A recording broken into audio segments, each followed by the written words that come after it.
야사 채널.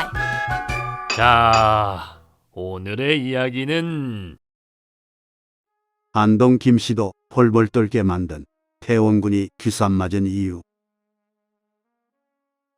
조선의 마지막 왕 26대 고종의 아버지인 이하응은 아들이 고종으로 추대되기 전까지 안동 김씨들의 눈을 속이려 파랗고 생활을 하면서 살고 있었습니다.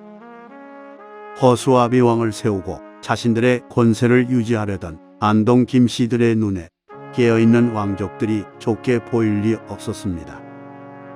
목숨을 유지하려면 세도가인 안동 김씨들의 눈에 어리석고 몰락한 왕족으로 보여야만 했습니다.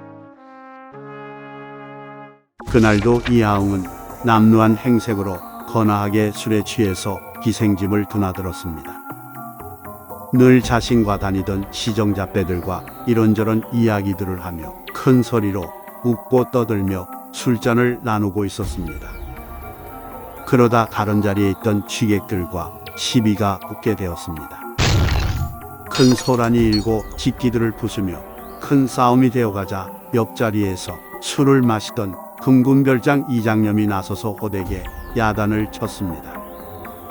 이하응은 자신보다 어린 사람이 야단을 치는 것에 수치스러워 얼굴이 붉어졌고 버럭 화를 내며 큰 소리로 호통을 쳤습니다.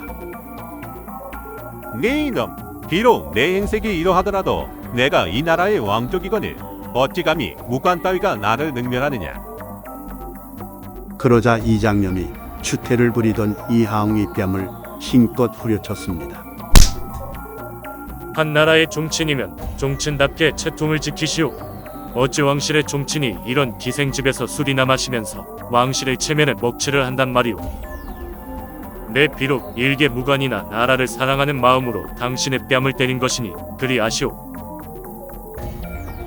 뺨을 얻어맞고 몹시 화가 났었던 이하응이었지만 올곧은 눈빛에 흔들림 없는 목소리로 일가라는 이장념의 말에 말문이 막혔습니다.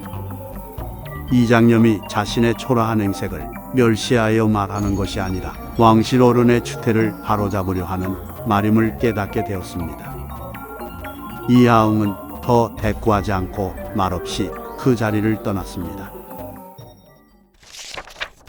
어느덧 세월은 흘러 이하응의 둘째 아들이 고종이 되었습니다. 이하응은 태원군으로 추대되며 어린 고종의 뒤에서 왕보다 더 큰 권세를 누리게 되었습니다. 그동안 자신을 없이 여기던 안동 김씨들조차 이하응의 발 아래에 엎드리게 된 것입니다.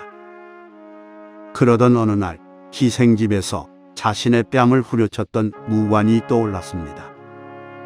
무료하던 차에 태원군이 된 자신을 본 무관이 어떤 반응을 보일지 보는 것도 재미있을 것이라는 생각이 들었습니다.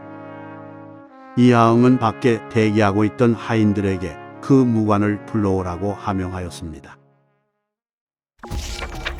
갑자기 흥선대원군이 사는 운영궁에서 사람이 찾아오자 이장념은 깜짝 놀랐습니다. 거기다 자신을 부른 사람이 하늘을 나는 새도 떨어뜨린다는 흥선대원군이라니. 이장념은 금방 옛 일을 떠올렸습니다. 그때 뺨을 후려치며 호통을 쳤던 사람이 지금은 조선 최고의 권세가인 흥선대원군이 되어 있었던 것입니다. 올 것이 왔구나.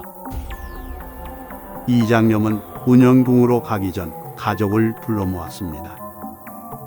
자신의 옛 일을 말하며 지금 궁에 들어가면 살아서 돌아오지 못할지도 모른다고 알렸습니다.